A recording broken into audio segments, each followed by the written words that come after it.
All right. Thank you. My name is still Matt Largen, and for the next couple hours, I'm at least still the president of Williamson, Inc. So we spent a few minutes talking about kind of where we were as a community. I want to spend the next few minutes talking about what are the things that got us here. What really matters, what matters when Amy talked about the site location search, and what matters to companies when they decide to locate here. And in Williamson County specifically, it starts and ends with a conversation about education, I referenced earlier. There's no doubt that the number one economic driver for Williamson County is the strength of our public education systems, no question. This particular chart shows what I referenced earlier, the fact that 54% of the population has at least a bachelor's degree. And Amy referenced how important that was for her and her clients, and the fact that there are not a lot of other communities across the country that can then say that number. You can see we have about, in terms of graduate degrees, about twice the national average, same with undergraduates, and the percentage of population with a diploma is very high as well. Interesting part about this, maybe you'll see it on the bottom, is the fact that when we asked on the survey, 40% of the respondents said they went to college in Tennessee, and 73% said they went to college in the Southeast. So the difference between buying your talent or having that talent there, we know this lines up really well with the study the Nashville Chamber did a few years ago that showed that 60% of the students who graduate from Middle Tennessee colleges and universities actually stay in the region for work. So great pipeline of talent for our companies. You've probably heard about the ACT scores, obviously just talked about the graduation rate, but what gets lost sometimes is the scholarship dollars that the class actually earns. And this last class in Williamson County Schools earned $123 million of college scholarships, which is extraordinary to me. And I think it's also important, too, to talk about the great partnerships that we've got with our school system. We've been working now for the last several years with some folks in the business community and the schools to really push kids into more careers in IT, which we know is the biggest deficit in this workforce. And now we've also got a great partnership now with some other companies in Williamson County around manufacturing and other skill sets, if for nothing else, to try to get kids to understand the relevancy between what they learn in the classroom and how that can be applied to a job when they get out. So for those of you that aren't involved in this, I strongly suggest, go into the school, go talk to the teachers, get involved, see us afterwards so we can figure out a way to plug you in the school system. I think the best thing that we can do is help bridge that gap between the education and the business community. Next, it's important that education is valued not just for a K through 12 level, but also for the fact that when we ask the question, do you support continued ed opportunities for your employees, overwhelmingly, over 70% of the people who responded to this survey said yes, they do. And that's exactly the kind of companies you want in your community that value education, that value continuing to invest in their employees.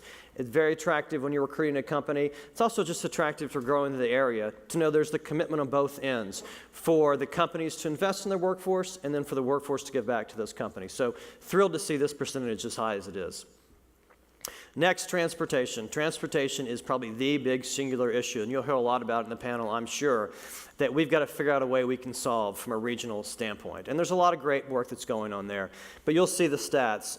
Williamson County and Davidson County are really close in terms of the number of people who commute from one county to the other. So the reverse commuting doesn't really exist here, which is even more reason why this is a regional issue that has to be solved. And we know there has to be a Williamson County specific solution, but we also know it has to fit in the context of the greater Nashville region solution when it comes to transportation.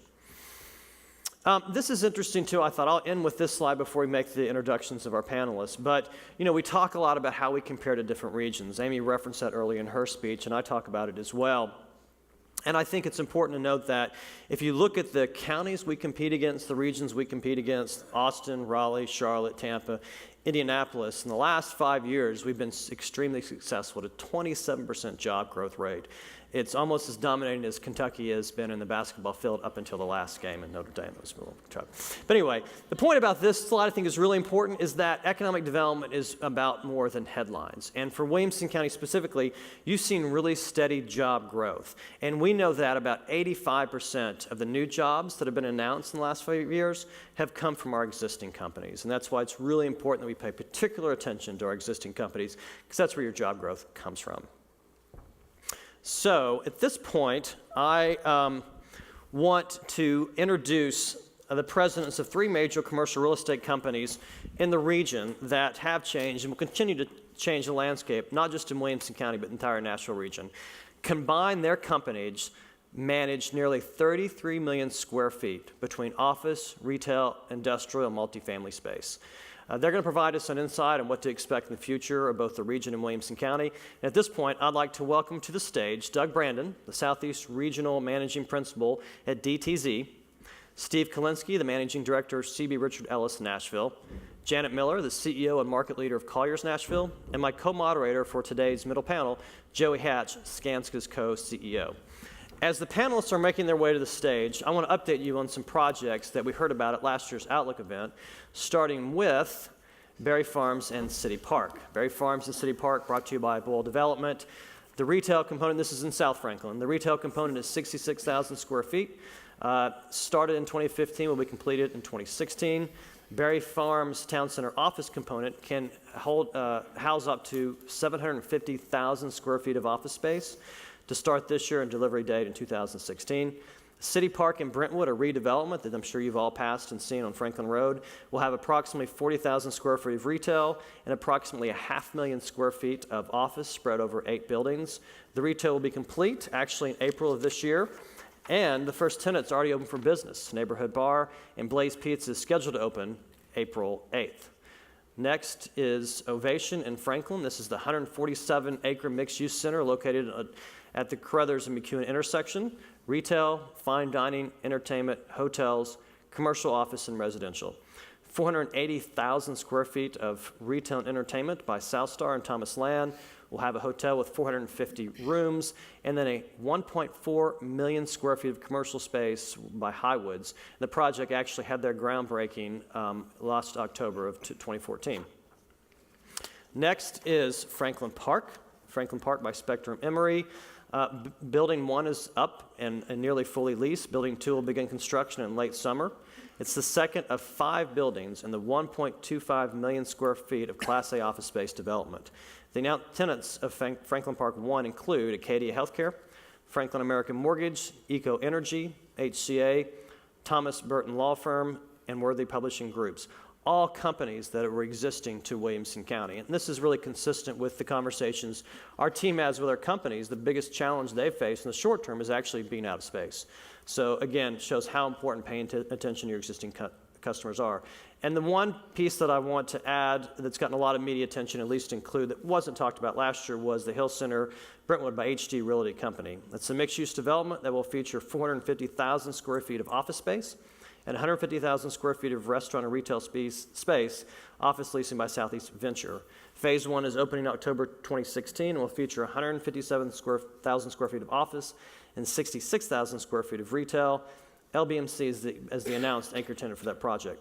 I know this is not a comprehensive list of all the developments that's happening in Williamson County.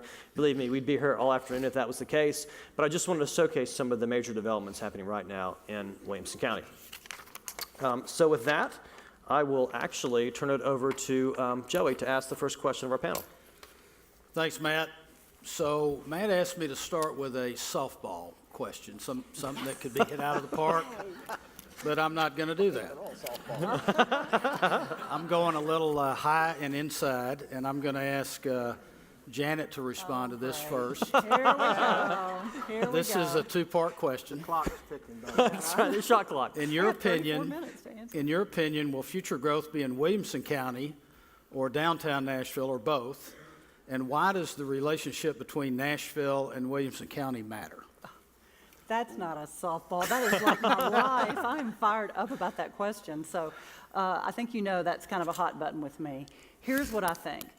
The growth is going to be in Williamson County. It's going to be fantastic, right? Because you're going to have these amazing companies looking for a wonderful suburban setting. It is going to be in downtown Nashville also, because you have companies that want that urban product.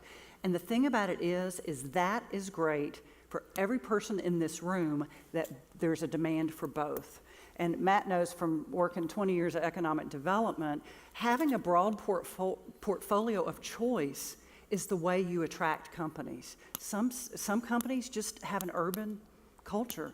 Some companies would not think about being downtown. So the fact that we have the product we are both going to be successful. And that is one thing I know for sure, as Oprah would say. There you go. All right, who's next? Does anybody want to jump in on that? Yeah, sure. I couldn't agree more with Janet. There are companies that are urban residents, and then there's companies that are suburban. They want the campus feel. They want the green. They want the park. They want to live close to, or they want to work close to where they live. There's not a whole lot of competition between the two counties at all. Yes. Yes. That's Yeah, short I and sweet. think that the relationship between the two counties is critical. And one of the strengths of our MSA, our 10-county MSA, is all of the counties work together. It's not about Williamson versus David. It's about the Middle Tennessee MSA. They've got urban core, high-density parking issues. Williamson County has more green space, work-live, and with the millenniums, whatever they're called, not the baby boomers. We're not them. The kids in they call it the pajama workforce. They work in their pajamas from home. But, yeah, my daughter's one of them, unfortunately. So it's critical. I mean, we've got to have both. And Williamson County has that feel. Davidson County has a whole different feel, but it complements each other very, very well and is very essential to each other's success. Great. Yeah, that's great. Matt?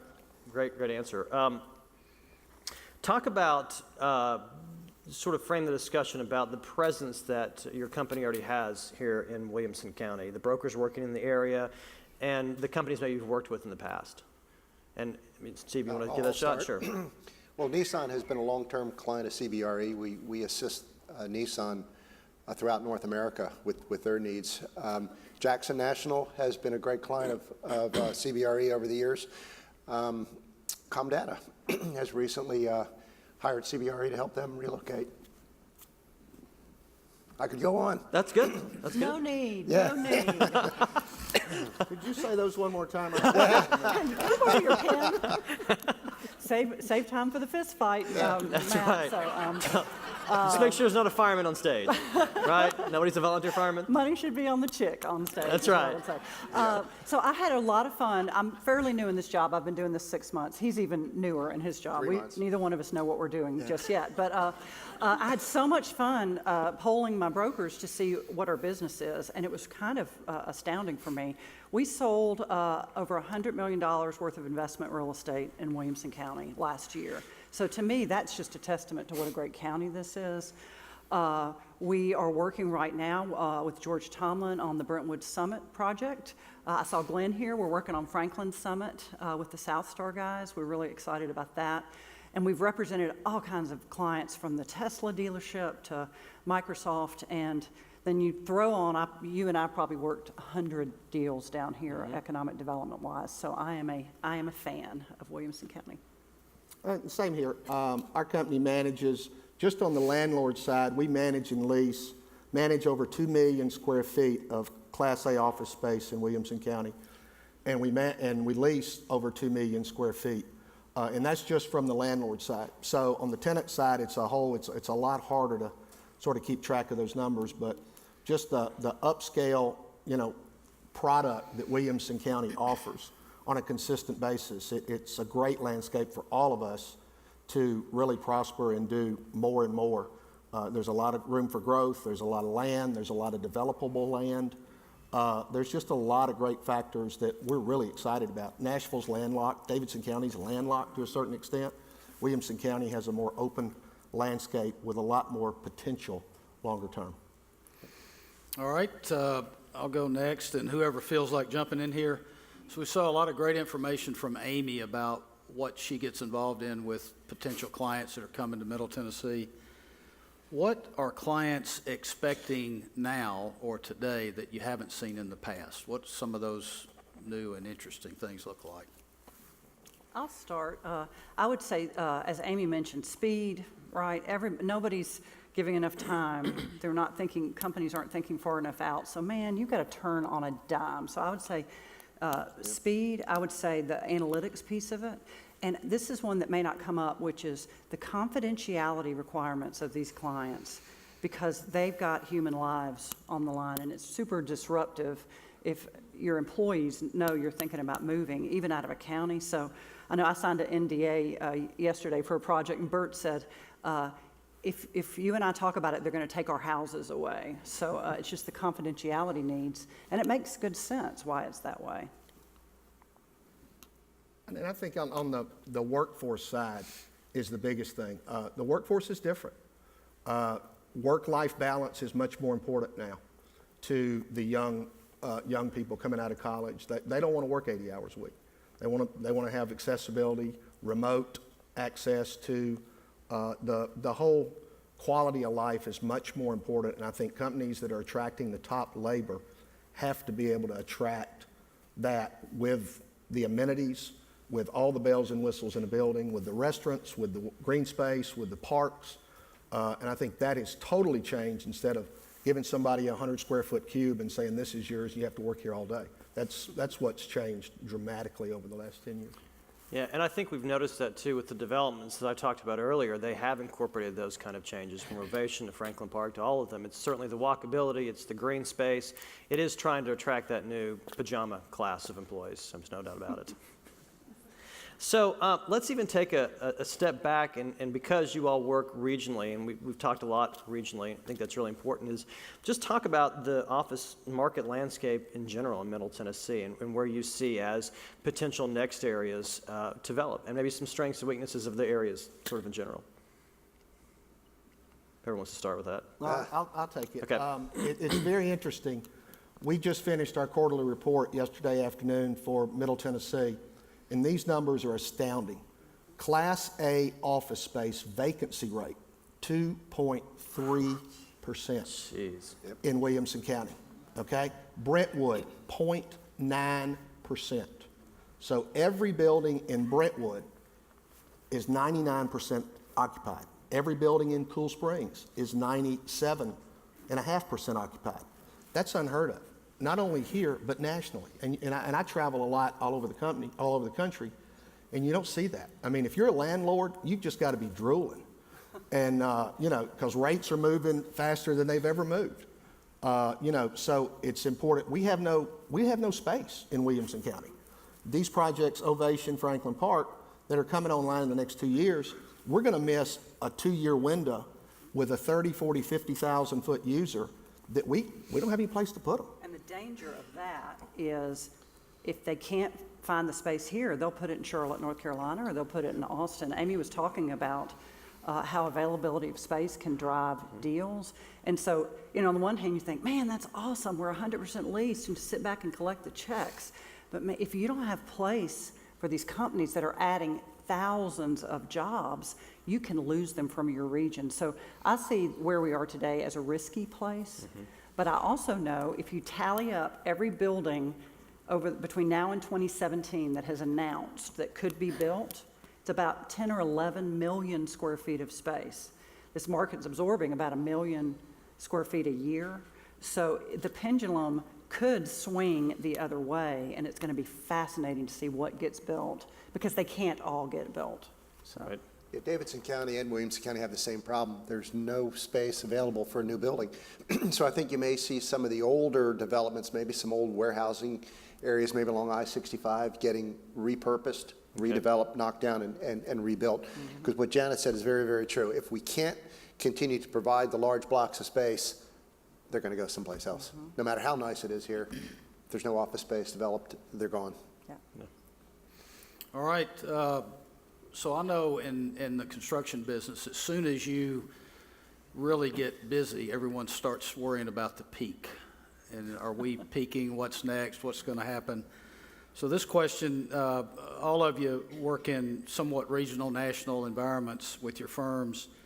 What are you hearing from your peers across the U.S. about what's going on in Middle Tennessee right now? They all wish they were here. They all wish they had a piece of the pie that the three of us are enjoying right now. Yeah. And I don't see that slowing down anytime soon, unless we can't deliver any additional product. But I know we can continue to deliver for a while. It is kind of humorous how your phone rings and it's like, hey, I want to come up there and represent your companies.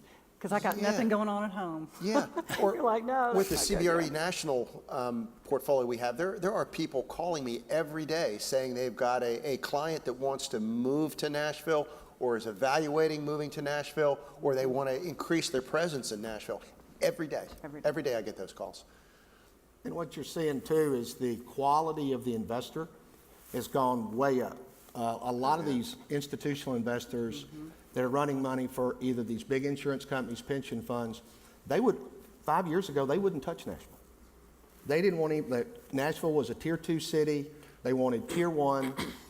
They wanted maximum returns in tier 1. Now the big insurance companies, the big institutions are finally coming in, and now they think $35 a foot on Class A in the CBD is a bargain. And it is a bargain. And Highwoods Properties took a very substantial position in Nashville over the last 2 years. Bought Pinnacle Tower, built Innovation. They're investing a lot of money here, and they're very smart people, and they're doing it because they see the opportunity here to get some substantial returns that they can't get in Atlanta or Chicago or Dallas or Houston. So it's, and I don't think we're even anywhere close, because you see the inflow of money that's coming into the market right now. It's pretty incredible. Yeah, what Doug says is really important, and it doesn't get covered as much as who's the new company moving into town, but who's the new money moving into town. And the investment opportunities in Nashville are skyrocketing And I think as well. it's because you look at it and think, okay, what happened over 5 years that all this institutional money is coming? And I think they see the fundamentals of the marketplace, right? So we don't have a sector like these oil towns like Oklahoma City that if the oil business goes to hell in a handbasket, the town can get really messed up. It's a diverse economy. It's a college town. Having healthcare as our top industry sector has turned out to be a good thing, right? Because America's getting old and we all need health care. So to me, the fundamentals are strong, and they don't see those fundamentals changing. So now we're paid to be upbeat because we're running real estate companies, but I don't see an end to it. Wait a minute, Janet. Are you saying it's not just because of the show Nashville? Oh, don't get me telling stories about that Nashville show, but they love that show, Nashville. The Hankook Tire Korean company loves Nashville, the show, yes.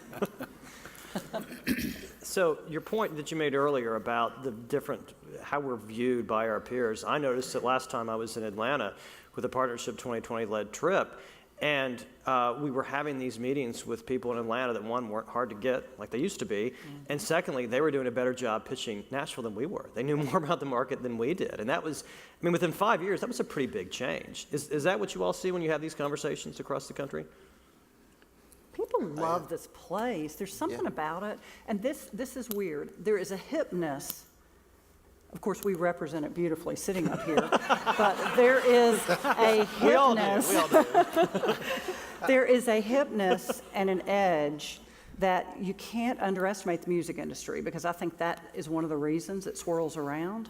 And these days, companies are fighting for young talent. Young talent are picking their cities before they pick their jobs. Absolutely. And these, Ralph Schultz used to laugh at me. I call them these skinny hipsters, right? Guys weren't that skinny when I was in college, and the thin scoots, well, yeah. So, but they are flocking here, and companies are driven by that. So that edge, that creative thing, that hipness is something that is very cool that we need to be sure we try to keep. So. And Google Fiber coming to Nashville adds tremendously to that as well. And just the people. I had two visitors, one from Chicago and one from New York in last week, and took them to a Predators game, and they're just amazed. And people can't be this nice. Yeah. There's something wrong. Are they on drugs? Are they? What's wrong down Who's here? that? Yeah. I said, we got some good stuff down here. But they're blown away, and I think that's a big part. We are a very welcoming community. A new company moves into town, we immediately embrace them. We include them on boards. We get them involved in schools. And that's something that if we don't lose sight of that, because I go to Atlanta, and Atlanta's, the lady from JLL that spoke earlier, sorry about this, but Atlanta's very hard. You can come into Nashville and you can connect almost instantly. And because people are nice, people want to meet new people. 49% of the people are from out of state? Yeah. And that's pretty incredible. And so it's fun. People enjoy coming here. And I agree, and I think one of the things I didn't point out earlier is if you look at the top in-migration cities for Williamson County in the past 5 years, only one of those cities comes from a state that touches Tennessee. The rest of them for places across the country, which is it's extraordinary to me. We were amazed when we uncovered that statistic last year for this program that at that point, 48% of the people came from outside the state. That's extraordinary, and I suspect Nashville's probably the same thing too, in Davidson County. Absolutely. Yeah. That's an interesting word, in-migration. I'm not sure I had heard that before the last couple of years. So I have a question for the audience. I in-migrated from the womb almost 60 years ago. So raise your hand if you in-migrated from somewhere else besides the womb. A lot of folks have moved here from outside of Nashville. So. welcome. Yeah, welcome. We hope you love it here. All right, now this is another tough one. So Janet, I'm going straight to you. What do you think? Wait. We can answer tough ones too. I want you to hear her good answer I'll first. handle it. I'll handle it. We just look stupid. We're really All right. What is the biggest threat to our regional economy? You're asking me the ones you know I get fired up about. I recently went on the Metro Transit Authority Board of Directors, and I've never been all that about transit, right? I've been all about economic development. I think that if we don't solve the transportation and infrastructure issues of the 10-county region, we could destroy the region. And I mean, Matt, you and I have been at this a long time. 10 years ago, it hadn't hit people's radar screen as much, but there's a pain point now. And if you think there are 30,000 new souls a year that are packing up their lives and moving to Middle Tennessee, you take 30,000 cars a year and put them on these roads, and you understand why we are where we are. So I am passionate about the transit issue, and it is going to be a tough nut to crack. It's going to be expensive. It's going to be difficult. It needs to be regional. And but I think if we don't, we can be Atlanta, and that's the mantra that people have had. That's not exactly what we want in Middle Tennessee. So. It was bumper to bumper traffic when I drove down here from Old Hickory Boulevard, down Hillsborough Road, all the way down to Fieldstone Farms, bumper to bumper. And there's got to be some solution to that. I'm sure Franklin Road was the same way, and I-65 was the same way as well. Infrastructure. And we've got to start with that mass transit somewhere, somehow. AMP may or may not be it, but you got to start. You got to put that nail in the ground, and from that point forward. And the other key thing that Williamson County has really gotten right is the education piece. You guys have killed it on the education. The investment in the quality of education that you guys have done, and I may get thrown out of Davidson County and Sumner County, but you guys have absolutely done a phenomenal job in that, because when somebody moves to Nashville, they've got to make a decision. It's a pretty simple decision. Do I want to live in Davidson County and send my kids to private schools, or do I want to live in Williamson County and send my kids to public schools? And that's always a big dilemma. And that's a true compliment to Williamson County and the leadership in Williamson County. And it's phenomenal how that attracts CEOs, high-level people that are coming in there. All they got to do is walk in to Grassland Middle School, or walk into Brentwood High School, or walk into Franklin High School. It's pretty incredible. Pretty incredible. That's good. Well, we have two really smart people on the panel today. You and me, Janet, you and me, yeah. You hired me, so you're the smartest person on the panel? Maybe I'm the dumbest person, the smartest. I hired him from Little Rock, Arkansas many years ago. You did, 10 years ago now, 10 years ago. But no, so let's go a little deeper into the transportation piece, because we know, I think you all agree it's the biggest threat. We think it's the biggest threat as well. What are some potential solutions, or how do we get to the point where we can actually propose some solutions? Well, I think you've got to look at it from a regional standpoint. The whole AMP thing was very laser focused on one street running down one of the wealthiest parts of Middle Tennessee. That doesn't solve any problems. We got to figure out how to get people off of 65, off of 24, off of 40, onto transportation from Rutherford County, from Williamson County. And it's got to be, and I think with the AMP, nobody ever really understood the total concept of the AMP. All they saw was a train run up and down West End every day, which made everybody nervous. So, and I think we've got to, it's going to take, like Janet said, it's going to take a huge investment. There was an article in the Business Journal this morning saying we cannot go subterranean on our mass transit because the geography and the topography of the region just won't allow that. So, I don't know. Since you're on the board now, let's get it solved. I would say, Since you are so smart, let's get it solved. all right. Thank you, Doug. I'll let you know when we get that nailed down. So I will say that, in my view, the discussion needs to be at the right altitude. And I agree. If you focus on one project, people get all obsessed, and they're down in the weeds at this altitude. To me, this is the economic future of the region, so the altitude needs to be higher, and it needs to be a regional 25-year minimum master plan. And I will say the MTA and RTA are going through planning processes right now, and the board directive to the consultant and staff is throw out the rule book, look around the world, because there are amazing innovative practices. And let's be bold, because we don't need an incremental solution. We need a big, bold vision. And I truly believe that when you create that big, bold vision, then the rest will follow. But if you just do it, like you say, down here in the weeds of one project, it'll get nitpicked to death, right? So big, bold region. So. Good. And it's okay to be evolutionary. What they start out with initially may transition to a different type of mass transit, but you still have to start with something. That's right. And I will say, I saw some people, I saw Mayor Anderson, Mayor Moore in the audience that have been very involved in the MPO, the Team A group, very involved in solving this issue. So there's a lot of great leadership in Williamson County that's focused on this. I don't ever want to give the impression we're the only people doing stuff about it, because there's been groups that have been working for decades on this. And I think Janet's right. You've got to have the vision, and then Steve's right, you have to have incrementally, how do you get there? And then the big question we all got to solve is how you pay for it, right? That's where it really comes down to, is how you actually pay for it. Well, picking up from there and the comments you made, Janet, Doug, I want you to respond to this question first, since you're one of those two smart ones. You said innovative and bold. So some of the mayoral candidates have mentioned true public-private partnership initiatives. So would you care to talk about that in solving infrastructure and mass transit? I think we have to. You got your large employers that, you look at Bridgestone is going into a 500,000-foot building in downtown. Where are those people going to come from? How are they going to get them there?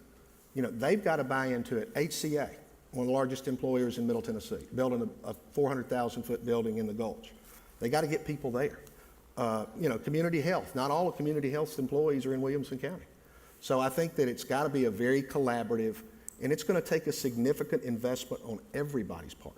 And we can't just depend on the public sector to drive this. I mean, the private sector, the large employers have to get involved, not only with their time, with their vision, but also with their dollars. I think that's critical to make this thing work. If we want to be Nashville 20 years from now, and we want to have a robot TV show with Nashville on there singing, we've got to do it now. And we can't wait, because if we wait, every year we wait, we're getting 2 or 3 years further behind. And I think some cities have looked at some privatization models where the private industry owns the fleet or that kind of thing. And to me, everything should be on the table.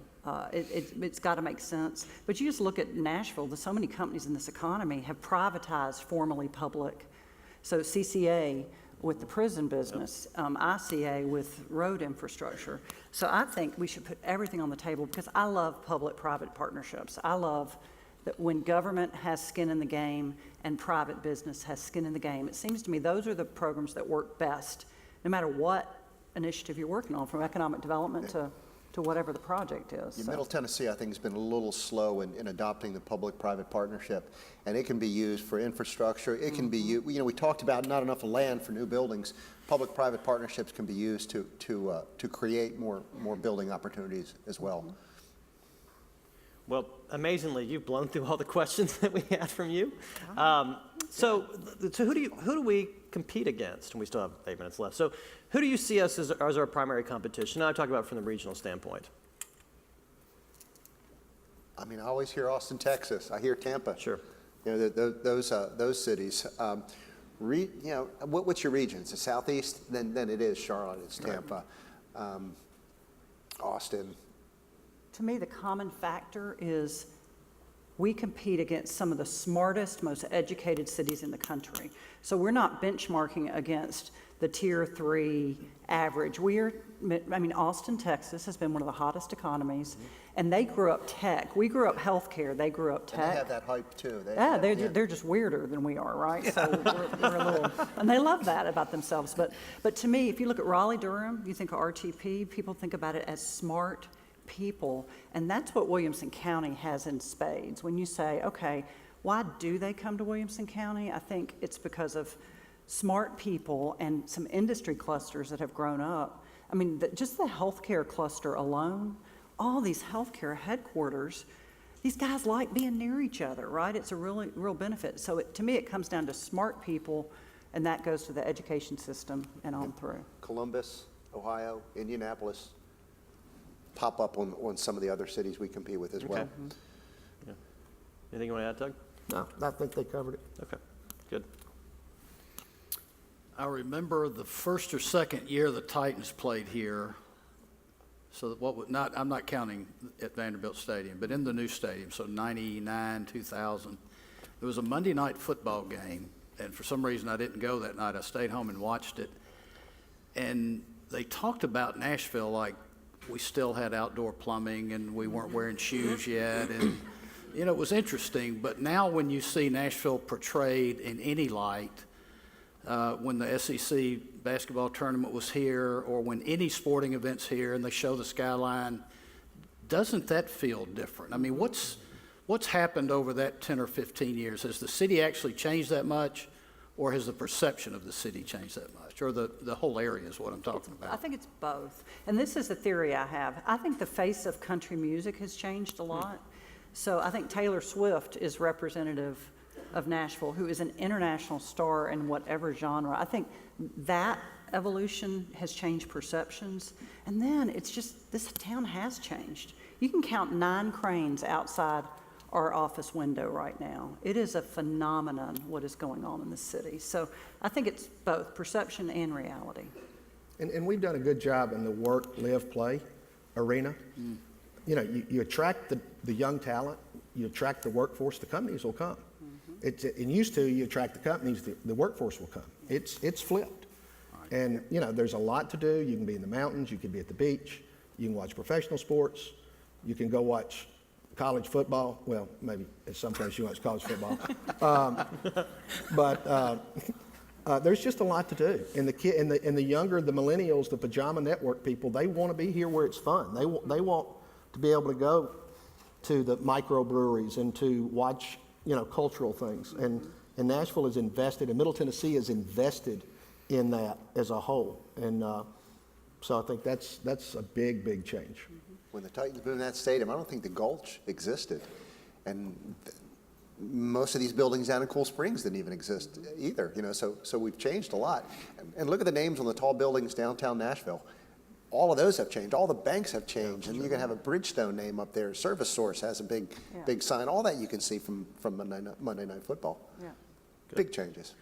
Well, let's end with this question then, and it's a great segue into what we talked about the challenges, we talked about some of the benefits, but what makes each one of you most optimistic about the future of the Nashville region? Well, the investment sales that Doug brought up, there's a lot of money in Nashville, and the people just keep on coming. The younger generation, those guys with the skinny pants, just keep on moving into town. And there's companies out there that are smart enough that they're going to move to Nashville and move to Williamson County to take advantage of that influx of labor. And the graduates, when they get out of Vandy or wherever, they're not leaving. Like you mentioned before, they're not leaving. Yeah. So there's labor here. I think this is a region that believes in itself, because if you look at all of our peer cities, we're all good, right? We all have our benefits. But I think this is a region, and I see Mayor Anderson and Mayor Moore, and where people, we claim our problems and we work to solve them. And I think that we believe in it and love it. And that is not true of many cities. lot of people like to gripe about where they live, and I just think it's this genuine spirit. And I will say, this is fun for us, because to me, the brokerage business in Nashville is an amazing place to be right now, because we are all genuinely close friends. So to me, we understand competition, but we also understand that we work together. And I mean, you'll see us having drinks and lunch and all that. And so to me, that's good for the market. You don't want a cutthroat, ugly place. And then we'll fist fight over here after this. So, I think diversity, the diversity of our workforce, the diversity of our companies that have a presence here. Think about it. We've got people over here curing cancer on West End, and we've got people making tires. It's their corporate headquarters. I mean, and everything in between. And the diversity and the culture of the people, I think, is the most exciting thing. But and like the guy from Chicago and New York said, y'all cannot be this nice. We actually are. And and you just look at it and you go to these other cities, whether it's Charlotte or Raleigh or Austin or Atlanta or Tampa or Jacksonville. The people are just not as warm. And Nashville, the Southern hospitality and just the professionalism in which we go about our lives and our business is just phenomenal. That's a great way to end it. And it's hard to quantify, but everybody in this room knows that that's real. So please join me in thanking our panelists today, Joey, Doug, Janet, Steve. Great job. We will take a short break, and please join us for the final presentation at 10 o'clock. Thanks.